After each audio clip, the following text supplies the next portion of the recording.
मंदिर। प्रिय भक्तगण, भगवान शिव ने बताया, स्त्री को कौन सा फूल सूंघने मात्र से ही उसे पुत्र की प्राप्ति होती है। एक समय की बात है, भगवान भोलेनाथ कैलाश पर्वत पर बैठे हुए थे। तभी माता पार्वती आकर उन्हीं के समीप में बैठ जाती हैं। तभी माता पार्वती कहती हैं, हे स्वामी, आज मैं जब आकाश लोक पर भ्रमण कर रही थी तभी मैं पृथ्वी लोक पर एक बहुत ही अद्भुत दृश्य देखी हूँ। उसे देखकर मेरे हृदय में ममता की मोह उम्र पड़ी। मित्रों, तभी भगवान भोलेनाथ कहते हैं। हे देवी, आज आपने कौन सा पृथ्वीलोक पर दृश्य देख लिया है जिससे आप इतना विचलित हो रही हो? तभी माता पार्वती कहती हैं। हे प्रभु, एक गांव में आपका बहुत ही सुंदर मंदिर है। मैंने उस मंदिर पर आते हुए बहुत से लोगों को देखा है कि कुछ लोगों के पास चार चार पुत्रियां हैं और कुछ लोगों के पास में चार चार पुत्र हैं। तो हे प्रभु, जिन लोगों के पास में पुत्र नहीं है, केवल पुत्रियां हैं, वह पुत्र की लालसा लेकर बहुत ज्यादा दुखी हैं। ऐसे माता पिता एक पुत्र की प्राप्ति के लिए पता नहीं कहाँ कहाँ भटकते हैं, क्या क्या पूजा पाठ करते हैं, फिर भी उनकी सूनी गोद नहीं भरती। आखिरकार ऐसे माता पिता को, जिनकी गोद एक पुत्र के बिना सुनी है, ऐसे माता पिता की गोद कैसे भर सकती है और किस प्रकार से उन्हें पुत्र की प्राप्ति हो सकती है? तो हे प्रभु, कृपया आप इसके बारे में मुझे बताइए। तब भगवान भोले बाबा कहते हैं। हे देवी पार्वती, आज मैं तुम्हें एक ऐसे फूल के बारे में बताऊंगा जिसको सूंघने मात्र से ही पुत्र की प्राप्ति हो जाती है। मित्रों, फिर माता पार्वती कहती हैं। हे प्रभु, यदि ऐसी बात है तो मुझे उस फूल के बारे में आप जरूर बताइए। वह कौन सा फूल है जिसके सूंघने मात्र से ही पुत्र की ही प्राप्ति हो जाती है? मित्रों, फिर आगे माता पार्वती कहती हैं। हे स्वामी, आप बताइए वह फूल कौन सा है और उसे किस प्रकार से प्राप्त करना चाहिए तथा उसे किस प्रकार सूंघना चाहिए? तभी भगवान भोले बाबा कहते हैं। हे देवी पार्वती, यह सब जानकारी मैं तुम्हें एक छोटी सी कथा सुना करके देता हूं, जिसे सुनने के बाद आपके प्रश्न के उत्तर मिल जाएंगे। मित्रों, फिर आगे भगवान भोले बाबा कहते हैं। हे देवी, जो भी मनुष्य इस कथा को पूरे ध्यान और मन लगाकर सुनता है, वह भी जान जाता है कि वह कौन सा फूल है जिसको सूंघने मात्र से ही पुत्र की ही प्राप्ति होती है। तभी माता पार्वती कहती हैं। हे स्वामी, आप इस कथा को मुझे अति शीघ्र सुनाइए, क्योंकि मैं यह जानना चाहती हूँ आखिरकार वह फूल कौन सा है और उस फूल का नाम क्या है जिसको सूंघने मात्र से ही पुत्र की प्राप्ति हो जाती है। क्योंकि प्रभु, एक नगर में एक सेठ की पुत्री है जो हमारी बहुत बड़ी भक्त है। वह हमारी तथा आपकी पूजा पाठ हर सोमवार को करती है तथा वह हर सोमवार व्रत भी रहा करती है, और अभी तक उसकी शादी नहीं हुई है, और वह अपने पिता और अपनी बहनों की हालत देखते हुए, पुत्र की अभिलाषा रखते हुए काफ़ी बरसों से परेशान है कि जब उसकी शादी हो जाए तो उसके मन की मुराद अवश्य पूरी हो और उसे पुत्र की प्राप्ति हो।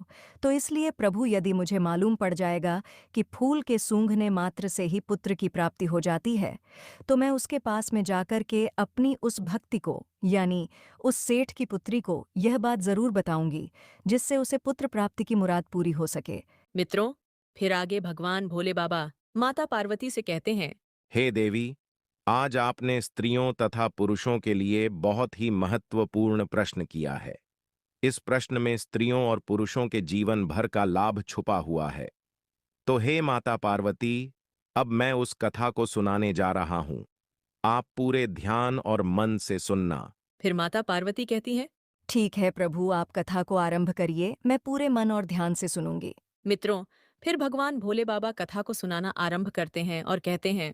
हे देवी पार्वती, एक बार की बात है, एक किसान था। उसके 6 बेटी थीं और 5 बेटियों की शादी हो चुकी थी। छठवीं बेटी, जो माता पार्वती और शिवजी की उपासक थीं, उसकी अभी शादी नहीं हुई थी। वहीं जिन 5 बेटियों की शादी हो गई थी, उन पांचों बेटियों को पुत्री थी, किसी को पुत्र नहीं था। छठवीं, जो सबसे छोटी बेटी थी, अभी तक उसकी शादी नहीं हुई थी। किसान इस बात को लेकर बड़ा चिंतित रहता था कि अभी तक 5 बेटियों को कोई पुत्र नहीं हुआ है। लगता है कि छठवीं बेटी को भी कोई पुत्र नहीं होगा। साथ ही किसान के मन में एक विचार और आता था, और वह चिंता में रहता था कि ना तो मुझे ही पुत्र की प्राप्ति हुई और ना मेरी 5 पुत्रियों को ही पुत्र की प्राप्ति हुई, और छठवीं पुत्री की शादी होने के बाद में इसे भी कहीं पुत्र की प्राप्ति नहीं हुई। तो मैं संसार में कैसे मुंह दिखाऊंगा? लोग पता नहीं मेरे बारे में क्या सोचेंगे। वहीं वह किसान जो था, जब भी जंगल में काम करने जाता था तो अपनी मदद के लिए अपनी सबसे छोटी बेटी को भी अपने साथ में लेकर जाता था। एक दिन किसान को काम करते करते समय ज्यादा हो गया और धूप निकल आई। गर्मी पड़ने लगी। दिन गर्म हो गया तो किसान ने अपने कपड़े उतार दिए और घास में डाल दिए। जब उसका काम खत्म हो गया तो किसान ने अपनी बेटी से अपने कपड़े लाने के लिए कहा, और जैसे ही किसान की सबसे छोटी बेटी किसान के कपड़ों को उठाने के लिए घास के पास में पहुंची, तो उसने क्या देखा कि वहां पर एक नाग पड़ा हुआ था। वह उस नाग को उठाना नहीं चाहती थी, इसलिए वह वापस अपने पिता के पास गई और उससे पूछा कि उसे क्या करना चाहिए। वहीं किसान ने अपनी बेटी की बात सुनकर कि अपनी बेटी से कहता है कि हे पुत्री, तुम उस नाग से ना डरो और इस कपड़े की गठरी ले लो और उसके ऊपर इस कपड़े की गठरी को फेंक देना और अपने पिता का यानी उस किसान के कपड़े ला करके उसे दे देना। मित्रों, ऐसा कहकर के किसान जो था अपने घर चला गया। मित्रों, फिर आगे भगवान भोलेनाथ माता पार्वती को कथा सुनाते हुए कहते हैं। हे देवी पार्वती। फिर उसकी बेटी भी किसान के पीछे पीछे घर आ गई।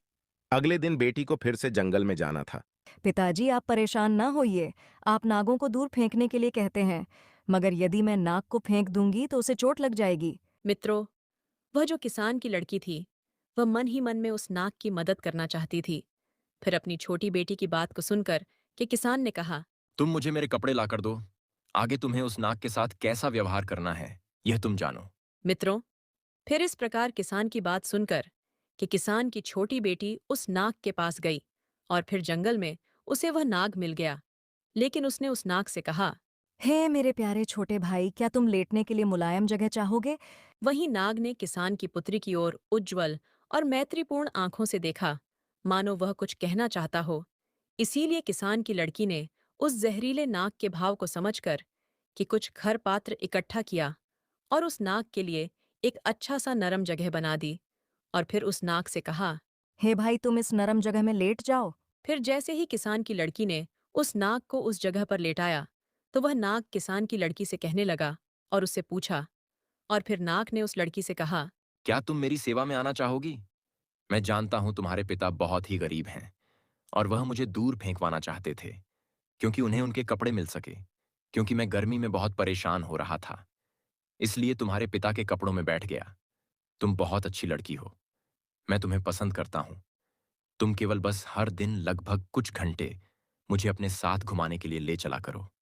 इसके लिए मैं तुम्हें रोजाना बहुत सारा धन दूंगा, मजदूरी और खाना पीना भी दूंगा। यदि तुम 3 बरस तक ऐसा करो तो मैं जादू से छुटकारा पा लूंगा, क्योंकि मैं एक जादुई राजकुमार हूं। और फिर राजकुमार बनते ही, यानी अपने असली रूप में आते ही, मैं तुम्हारे साथ में विवाह भी कर लूंगा। प्रिय भक्तगण, फिर आगे भगवान भोले बाबा कहते हैं। हे देवी। वह नाग की बात को सुनकर लड़की तैयार हो गई। फिर उस लड़की ने कहा। मैं आपकी सेवा करने के लिए तैयार हूँ। आप जैसा कह रहे हैं मैं वैसा ही करूंगी। तो नाग ने कहा। फिर कल इसी समय पर तुम आ जाना। और फिर वह लड़की वापस आने का वचन देकर कि अपने पिता के कपड़े लेकर के घर वापस आ गई और वहीं रात को खाना खाने के बाद सो गई। और फिर जब सुबह को उठी तो उसने अपने पिता किसान से कहा। पिताजी, आपके कपड़े मैंने लाकर आपको दे दिए। अब तक मैंने अपनी और आपकी गरीबी देखी है। मैं काफ़ी समय तक घर पर रह चुकी हूँ। अब मैं दुनिया में अपनी किस्मत आजमाने जा रही हूँ। आप मुझे जाने की अनुमति देने की कृपा करें। मित्रों, उधर वह किसान अपनी लड़की को कहीं भी जाने की अनुमति देना नहीं चाहता था, क्योंकि वह लड़की नाग को वचन देकर के आई थी। इसलिए उसने अपने पिता से कहा, चाहे उसे भीख ही क्यों ना मांगनी पड़े, मगर अब मैं भाग्य को बदल कर ही रहूंगी। और ऐसा कहकर के किसान की लड़की जो थी जंगल में चली गई। वह जंगल में गई और जल्दी ही उसे वही नाग मिल गया। फिर वह उसके आने से बहुत ही प्रसन्न हुआ और नाग ने उससे कहा। अब तुम आ गई हो तो मुझे थोड़ा इधर उधर घुमाने के लिए ले चलो। मित्रों, फिर किसान की लड़की ने वैसा ही किया। फिर किसान की लड़की ने उस नाग को अपने पीछे पीछे घुमाने के लिए लेकर चल दी। मित्रों, फिर आगे भगवान भोले बाबा माता पार्वती से कहते हैं। हे देवी, जब शाम को घुमाते घुमाते पहला दिन का समय समाप्त हुआ। मित्रों, तो उस जंगल में एक शानदार महल अचानक प्रकट हो गया। उस महल में एक बड़ा सा कमरा था, जिसमें एक बड़ी मेज थी, जो खाने पीने की चीजों से सजी हुई थी, जो उस लड़की अपने पूरे जीवन काल में कभी नहीं देखी थी। फिर तो किसान की लड़की ने भरपेट खाना खाया और फिर बिस्तर पर चली गई। और फिर रोजाना हर दिन वह 1-2 घंटे के लिए उस नाग को अपने साथ रखती थी और फिर महल में जाती थी, जहां उसके लिए सब कुछ तैयार किया जाता था और जहां उसके लिए शानदार व्यवस्था की जाती थी। मित्रों, फिर आगे भगवान भोले बाबा माता पार्वती को कथा सुनाते हुए कहते हैं। हे देवी, इस प्रकार धीरे धीरे 1 वर्ष बीत जाने के बाद में किसान की लड़की ने उस नाग से मिलने के लिए अपने पिता से अनुमति मांगी। तो नाग ने कहा। अगर तुम्हारी इच्छा ही कह रही है तो तुम जाओ और अपने पिताजी से मिलकर अगले दिन वापस लौट आना। और फिर नाग इस शर्त पर सहमत हुआ कि वह तुरंत लौट आएगी। इस प्रकार किसान की लड़की ने अपने पिता और अपने बहनों के लिए सोना और अन्य कीमती चीजें ले लीं और अपने घर चली आई। जब वह अपने खजाने के साथ में अपने पिता के पास पहुंची, तो उसके पिता और उसकी बहन जानना चाहती थी कि यह सारा सामान उसे कहाँ से मिला है और इसका मालिक कौन है। लेकिन उस लड़की ने उन्हें कुछ भी नहीं बताया, क्योंकि नागराज ने उसे ऐसा करने से मना कर दिया था। यहाँ तक कि किसान और उसकी 5 बेटियों ने उसको बहुत ज्यादा मारा पीटा, लेकिन उसने कुछ भी नहीं कहा। और वहीं अगले दिन वह लड़की उस नाग के पास वापस जंगल में चली गई और फिर उस नाग को हर दिन 1 या 2 घंटे। कि आज तुम तुरंत लौट कर आना, कल तक नहीं रुकना। और इस प्रकार वह लड़की आने का वचन देकर कि उस नाग को छोड़ करके चली गई। उधर जब वह लड़की अपने पिता के पास पहुंची, तो उसके पिता और उसकी बहनों ने इस बात पर जोर दिया कि जो धन वह अपने साथ लेकर आती है, सोना चांदी आदि, उसका असली मालिक कौन है और वह किसके यहाँ पर काम करती है। वहीं उस लड़की ने अपने पिता और अपनी बहन को कुछ भी नहीं बताया, तो किसान ने उसे घर से बाहर जाने देने से इनकार कर दिया। वहीं किसान की बेटी ने किसी तरह से अपने आप को बाहर जाने का रास्ता निकाल लिया। आखिरकार उसने जोर लगाकर कि खुद को अलग कर लिया, लेकिन जब तक वह जंगल में लौटी, तब तक बहुत देर हो चुकी थी। नाग अब वहां पर नहीं था। मित्रों, दुख की बात तो यह थी कि उसने हर जगह देखा, लेकिन वह महल भी वहां से गायब हो गया था और नाग भी वहां से गायब हो गया था। क्योंकि जब वह दूर थी, यानी अपने पिता के घर में थी, तो उस नाग के 3 वर्ष पूरे हो चुके थे और 3 वर्ष पूरे होने पर उसका जादू टूट चुका था और वह नाग वापस एक राजा के रूप में बदल गया था और फिर वह अपने राज्य को वापस चला गया था। उधर उस नाग को जंगल में ना पाकर के वह लड़की बहुत परेशान होने लगती है और सोचने लगी, शायद मेरे पिता और मेरी बहनों ने मुझे घर पर ना रोका होता, तो शायद आज वह नाग मेरे पास होता। फिर तो लड़की ने उस नाग को दुनिया भर में खोजने का फैसला किया और ढूंढते ढूंढते रास्ते में वह जंगल में एक झोपड़ी के पास पहुंची, जहां पर एक बूढ़ी औरत रहती थी। फिर उसने रात के लिए आश्रय मांगा और बुढ़िया को सारी बात बताई। फिर बुढ़िया ने उसका ढंग से स्वागत किया और अगले दिन बुढ़िया ने 3 सेब दिए और उसने उसे बताया कि पहले सेब में एक सोने की तकली है, दूसरे सेब में सोने की सूत की रील है और तीसरे सेब में एक सुनहरा चरखा है। और उसे बताया कि वह सबसे पहले किससे मिलेगी और उसे क्या करना है जिससे वह राजा तक पहुंच सके। वहीं लड़की ने मित्रतापूर्ण वृद्ध महिला को धन्यवाद दिया और वहां से आगे बढ़ गई। इस प्रकार किसान की लड़की तीनों सेबों को लेकर के आगे निकल पड़ी। इस प्रकार कई दिनों के बाद में बहुत दूर चलने के बाद जब वह एक कांच के पहाड़ पर पहुंची, वह नहीं जानती थी कि वह इसे कैसे पार कर सकती है। पहाड़ में बहुत ज्यादा फिसलन थी, जिससे कि वह हमेशा नीचे की ओर फिसलती थी। अंत में उसे कुछ ही दूरी पर एक लोहार दिखाई दिया। वह उसके पास में गई और उसने अपने हाथों और घुटनों में घोड़े की नाल बांध ली और पहाड़ पर चढ़ गई। इस प्रकार पहाड़ को पार करने के बाद में उसे एक महान नगर दिखाई दिया। वहां पर वह राजा रहता था। मित्रों, यह वही नाग था जिसे वह प्रतिदिन इधर से उधर ले जाती थी। इधर वह राजा जो था, पहले से ही शादीशुदा था। उसकी एक खूबसूरत पत्नी थी। ज्यादा समय हो जाने की वजह से वह नाग जब राजा में बदल गया, तो उस किसान की लड़की को भूल गया। इधर नाग से बने राजा को कोई संतान नहीं थी, मगर उसकी जो रानी थी, वह अपने राजा की सारी संपत्ति अपने परिवार वालों को दिलवाना चाहती थी, क्योंकि उसे राजा से ज्यादा अपने घर परिवार वालों से ज्यादा मोह था। उधर राजा भी पुत्र के ना होने से बहुत ज्यादा चिंतित था। मित्रों, फिर आगे भगवान भोले बाबा माता पार्वती से कहते हैं। हे देवी, एक दाई भेस बदल करके महल के अंदर चली गई और रानी से काम करने के लिए गुहार लगाने लगी। वहीं रानी ने यह सोच करके काम दे दिया कि यह सूत काटने वाली है, और रोजाना महल में रह करके मखमल जैसे हमारे महल में रखे हुए सोफा के सूद काट दिया करेगी। इस प्रकार जब किसान की लड़की ने पहले दिन बाला सेब खोला, जो जंगल की बूढ़ी औरत ने उसको दिया था, तो उसमें से सोने की तकली निकली, और जब रानी ने उस तकली को देखा तो उसे बहुत पसंद आई। फिर रानी ने किसान की लड़की से कहा कि मैं इसे खरीदना चाहती हूँ। तो किसान की लड़की ने रानी से कहा, नहीं नहीं, ये बिक्री के लिए नहीं है, लेकिन अगर आप मुझे एक रात के लिए राजा के साथ सोने दोगी तो ये तकली मैं आपको दे दूंगी। मित्रों, वह सोने की तकली रानी को बहुत पसंद थी, इसलिए रानी ने सोचा और वादा किया। फिर कहा, ठीक है, तुम मुझे तकली दे दो, आज रात को मैं तुम्हें राजा के पास सोने की अनुमति दे दूंगी। फिर क्या था? मित्रों, जैसे ही शाम हुई तो रानी ने राजा को नींद की दवा दे दी, और इस प्रकार राजा जो था गहरी नींद में सो गया। फिर राजा के सो जाने के बाद में रानी किसान की लड़की को राजा के शयन कक्ष में ले गई और छोड़ करके चली आई। उधर किसान की लड़की राजा के पास जाकर के बिस्तर के पास बैठ गई और फूट फूट करके रोने लगी। अब मुझे पता है कि कृतज्ञता दुनिया का चलन है। उसने कहा, हे प्रिय स्वामी, मैंने तुम्हें 3 साल तक नाग के रूप में खोज रही थी। तुम्हारे खातिर मुझे अपने पिता और बहनों से मार खानी पड़ी और कठोर शब्द मिले। कांच के पहाड़ पर चढ़ने के लिए मेरे हाथों और घुटनों में घोड़े की नाल बंधी गई, और अब तुम सब कुछ भूल गए हो कि आपने मुझसे शादी का वादा किया था। और यहाँ तो आप अपने पत्नी के साथ में सुखपूर्वक जीवन बिता रहे हो। आपने मेरा बिल्कुल भी इंतजार नहीं किया। मित्रों, राजा नींद में था, क्योंकि रानी ने उसको नींद की दवा खिला दी थी, ताकि वह उस किसान की लड़की से बात नहीं कर सके। इस प्रकार से किसान की लड़की अपनी बात बोलती रही, मगर राजा सोता रहा और उसको कोई जवाब नहीं दिया। किसान की लड़की यही सोचती रही कि राजा मेरी बात को सुन रहा है, लेकिन कोई जवाब नहीं दे रहा। और इस प्रकार राजा से बात करते करते सुबह हो गई, और फिर रानी आई और फिर किसान की लड़की को राजा के शयन कक्ष से बाहर ले गई। राजा इतनी गहरी नींद में था कि उसे कुछ भी समझ नहीं आया। मित्रों, फिर आगे भगवान भोले बाबा माता पार्वती को कथा सुनाते हुए कहते हैं, हे देवी, इस प्रकार किसान की लड़की ने दुखी होकर दूसरा सेब लिया, उसे फोड़ा, उसमें से सुनहरे धागे की रील निकाल ली। फिर जब रानी ने उस रील को देखा तो उसने उसकी बहुत प्रशंसा की और लड़की से उसे बेचने के लिए कहा। वहीं किसान की लड़की ने रानी से फिर कहा, वह एक बार फिर राजा से उसकी मुलाकात शाम को करवा दे तो उसको सुनहरे धागे की रील दे देगी। वहीं रानी ने वचन दिया और सब कुछ पहली रात की तरह ही हुआ।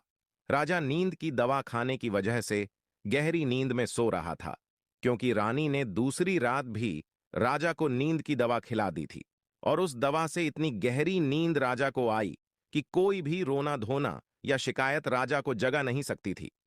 हालांकि राजा के एक सेवक ने रानी को राजा के शयन कक्ष में चरखा लाते हुए देखा था, और इसीलिए वह राजा का जो सेवक था वह राजा के शयन कक्ष के बाहर चुपचाप खड़ा हो गया, और उसने रेशम काटने वाली की सारी बात सुनी, और फिर अगले दिन उसने राजा को सब कुछ बताया जो उसने देखा और सुना था। मित्रों, फिर आगे भगवान भोले बाबा कहते हैं, हे देवी, इस प्रकार जब राजा को मालूम पड़ गया कि जब मैं नाग था और एक लड़की ने जो किसान की लड़की थी मेरी बहुत सेवा की और मैंने उससे शादी का वादा किया था, आज वह मुझे ढूंढते हुए मेरे महल तक आ गई है। मुझे उससे मिलना चाहिए। मित्रों, लेकिन राजा क्या कर सकता था? सुबह होते ही रानी जो थी उस किसान की लड़की को राजा के शयन कक्ष से बाहर ले गई थी। इधर तो राजा किसान की लड़की से मिलने के बारे में सोच रहा था, और उधर किसान की लड़की ने अपना आखिरी सेब खोला। वह सेब चरखे वाला था।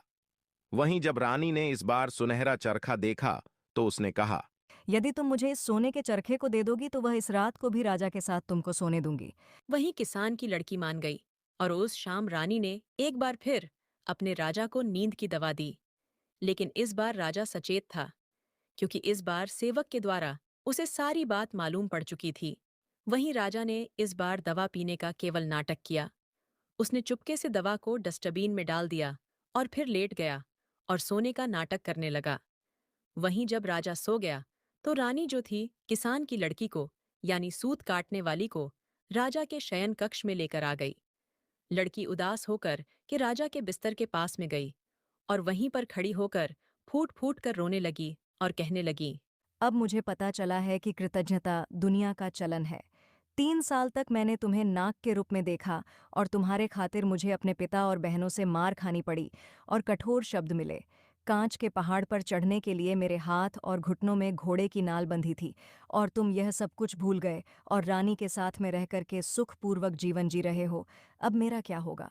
मित्रों, फिर आगे भगवान भोले बाबा कहते हैं। हे देवी, इस बार राजा चुपचाप हर बात सुनता रहा, लेकिन सोने का नाटक करता रहा। मित्रों, राजा ने मन में विचार किया कि एक मेरी रानी है, वह है जिसके लिए मैं इतना प्यार करता हूँ, और वह मेरी संपत्ति को अपने मायके वालों को देना चाहती है, मुझे सम्मान तक नहीं देती। और एक ऐसी लड़की, गरीब किसान की, जो मुझे ढूंढते हुए यहाँ तक आई, और जब मैं नाग के रूप में था तो उसने मेरी जी जान से सेवा की।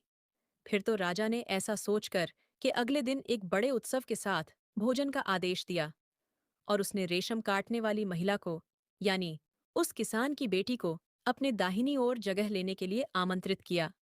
और फिर भरे दरबार में राजा ने किसान की लड़की के साथ में शादी की, और सभी ने भोजन ग्रहण किया।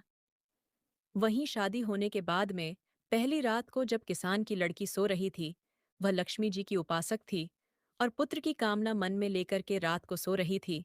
उसी समय लक्ष्मी जी उसके सपने में आई और उससे कहा। बेटी, तुम चिंता मत करो। आज मैं तुम्हें एक ऐसे फूल के बारे में बताती हूँ जिस फूल को मासिक धर्म पूरा होने के बाद में जो भी स्त्री इस फूल को सूंघ लेती है और सूंघने के बाद में मिलन करती है और जब गर्भ धारण होता है तो निश्चित ही उसे पुत्र की प्राप्ति होती है।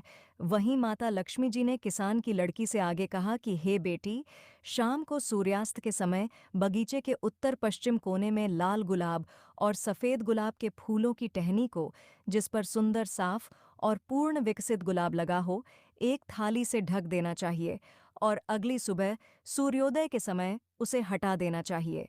और फिर लाल गुलाब को करके पति के साथ में संबंध बनाने पर पुत्र की प्राप्ति एवं सफ़ेद फूलों को सूंघ करके संबंध बनाने से पुत्री की प्राप्ति होती है। मित्रों, फिर आगे भगवान भोले बाबा माता पार्वती से कहते हैं।